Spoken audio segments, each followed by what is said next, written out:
আসসালামু আলাইকুম বন্ধুরা, শান্তির ব্লগ অ্যান্ড রান্নায় সবাইকে স্বাগত। প্রতিদিনের মতো আবারও চলে এসেছি আপনাদের মাঝে আর একটা রেসিপি নিয়ে। আজকে আমি রান্নার রেসিপি নিয়ে আসিনি, মুখরোচক চটপটা একটা আলু কাবলি রেসিপি আজকে আপনাদের সঙ্গে শেয়ার করছি। তো চলুন শুরু করি। আমি এখানে 5টা আলু নিয়েছি, খোসা ছাড়িয়ে নিয়েছি আলুটা, আর ধুয়ে পরিষ্কার করে নিয়েছি।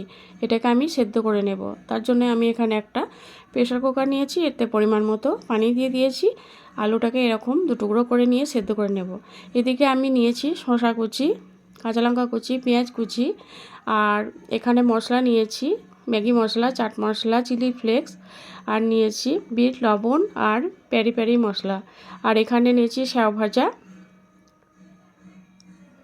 এখানে গাজর কুচি নিয়েছি, আর তেঁতুল জলে গুলে নিয়েছি, ধনেপাতা নিয়েছি, পাতিলেবু নিয়েছি। তো আলুটা সেদ্ধ করে নিয়েছি। এরপর আলুটাকে এরকম ছোটো ছোটো টুকরো করে কেটে নিয়েছি, ঠিক যেভাবে দোকানে আমরা খাই ঠিক সেভাবে করেই আমি করে দেখাচ্ছি। দেখুন, আলুটাকে এরকম কেটে নিয়েছি। এরপর দিয়ে দিলাম পেঁয়াজ কুচি, শসা কুচি, কাঁচা লঙ্কা কুচি, গাজর কুচি, আর এখানে নিয়েছি ছোলাটাকে ভিজিয়ে সেদ্ধ করে নিয়েছি। আর এখানে মশলাগুলো যে নিয়েছি সেগুলো দিয়ে দিলাম। আর কি কি মশলা নিয়েছি সেগুলো তো আগেই দেখিয়েছি। তেঁতুলটা দিয়ে দিলাম জলে, আমি এটাকে ভিজিয়ে রেখেছিলাম। তারপর এই পাল্পটা বের করে এটাকে দিয়ে দিলাম।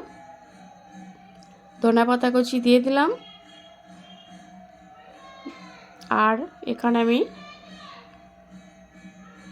দিয়ে দেব সর্ষের তেল। সর্ষের তেলটা অবশ্যই দিতে হবে। তো একটা চামচ নিয়ে আমি এগুলোকে মেখে নেব।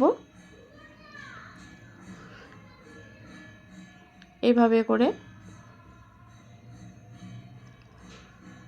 চামচ দিয়ে আমি এটাকে খুব ভালোভাবে মেখে নেব।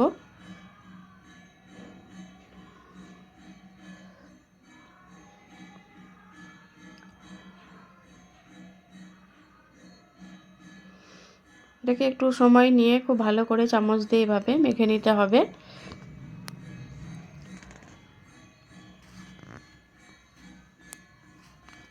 তো এখানে আরও কিছু দেওয়ার বাকি আছে, সেগুলো আমি দিয়ে দিলাম পাতিলেবুর রস।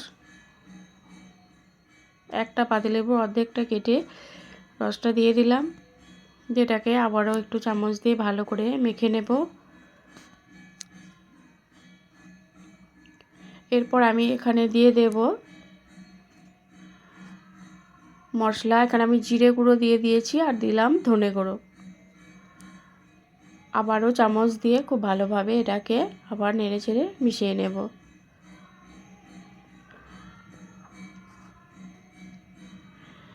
এরপর আমি এখানে দিয়ে দেব স্যাও ভাজা। এটা অবশ্যই দিবেন, খেতে আরও বেশি টেস্টি হবে। আর এটা প্রথমে দিইনি, কারণ এটা প্রথমে দিলে অতটা খেতে ভালো লাগবে না, বাঁকুড় মুড়ে থাকবে না, ওই জন্যে লাস্টে দিলাম। আর দেখুন, রেডি হয়ে গেল আলু কাবলি, একেবারে দোকানের বাজারের মতো। তো কেমন হয়েছে বন্ধুরা অবশ্যই জানাবে, ভালো লাগলে লাইক করুন।